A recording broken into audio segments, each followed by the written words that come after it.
functions in Python. So why do we need function? To understand this, let's take a scenario. Let's say you are working on a project and you might be in a complex project or a simple project. Now, when you have a complex project, to what you will be doing this? You will be breaking down into smaller tasks, right? Now, when you talk about a small task, of course, you will be writing multiple statements. For example, if you want to achieve, you want to perform a payment operation. So now in that payment, you will be writing multiple statements, right? Now all these statements keep it together so that you can use later. Example, let's say you have a multiple cases where you will be doing this thing. So you will be writing same lines of code multiple times in multiple places, right? So instead of this, you can put them together.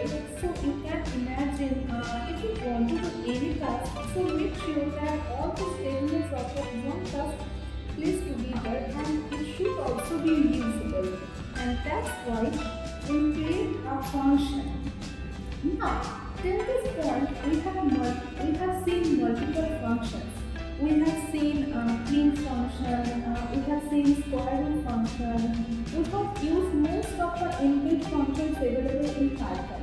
So, can we create our own function? Of course, we can. So, how do we create our own function? So, what we will do is, there are actually two steps.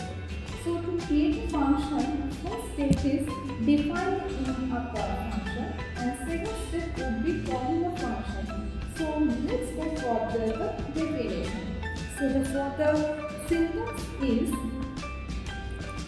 def is a keyword, that's how you defining a function, and of course it has to mention a function name as well. At this point, I will say the function name is greetings.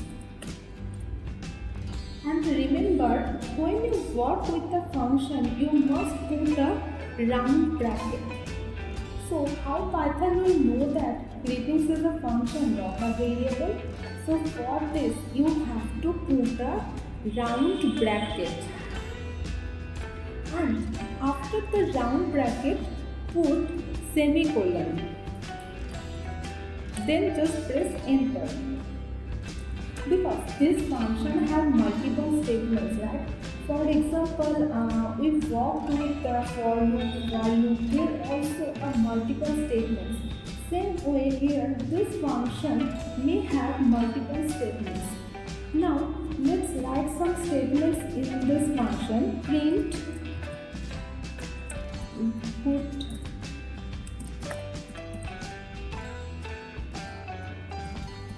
good afternoon, and let's say another message is hello. Okay. So now I am putting all these things in a function. So our step 1 is done. Now if I run this, there is no output. It's not has been printed good afternoon and hello. So what's wrong here? Our function is ready for use. We have defined the function. This is the definition. We have defined the function.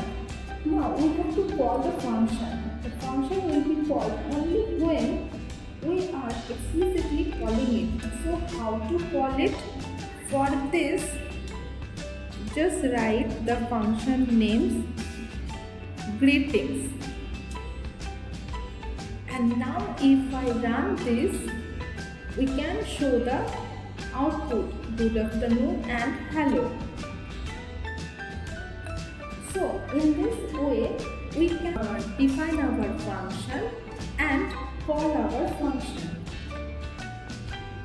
So actually this is a beauty. Using a function you can do a lot of tasks. You can ask a function to do something. Just imagine if your project, one function need one helper to build something new big. You need helper, right? So you can say, hey function, this is your job, hey other function, this is your job. The way we allocate the project to everyone, in the same way you can allocate tasks to every function. Now you can call this function multiple times. Let's say you are working in a big project and there are thousands of lines, and this is the 12th line, and in the 15th line you want to again call this function. So just you here there you don't need to write the same lines of code again. You just call these functions again, and now if I run this we can see the output again. So now let's see another example, like adding two numbers. This is very simple example. So just like a square root. Okay, at first remove all these things. Now add. Okay, so just like a square root in bracket we pass values, right? So here in add we are passing values. Let's say we are passing 5, 3. So is this function is defined? Obviously answer is no. So let's define the function. So for this we have to use this keyword def, then the function name add, and within bracket actually the function takes two arguments. Let's say passing two arguments a comma b. This here we have passed two values 5, 3. This a will be 5 and the b will be 5. Means the 5 value will go to the a and the 3 value will go to the b.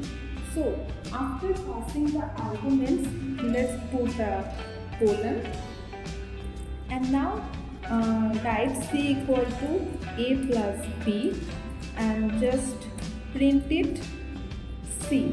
That's it. Now if I run this, what will be the output? See, the output is 5, 5 plus 3, 8. So why the good afternoon and hello message didn't come? Actually we didn't call the greetings function. So just call the greetings functions as well. Now if I run this, see 8 and good afternoon hello is also there. Now one thing, in function you have two choices, okay? So when you call a function will do that task for you. Now in this function we are printing, and now in this function see we are printing, right? Print C. Now there is one another type of function which will return the value. Here we don't want to print the value, like print C. So what will we do? Just remove this line print C. Also remove this so the code will be better. Now just add result equal to add 5, 4, and here we will write return is a keyword, and C. The addition will be assigned in the variable that is result, and this will be passed to C and this will be returned. So here I am not printing, here I am just add two values. You can do whatever you want. You can store this result in database also. Here I am doing this simple thing, that is print. So just after that write print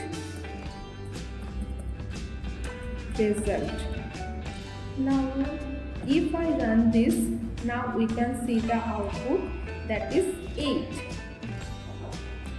Now we can do one more thing, like the function name is add sub. By this name you can understand this function can do two tasks.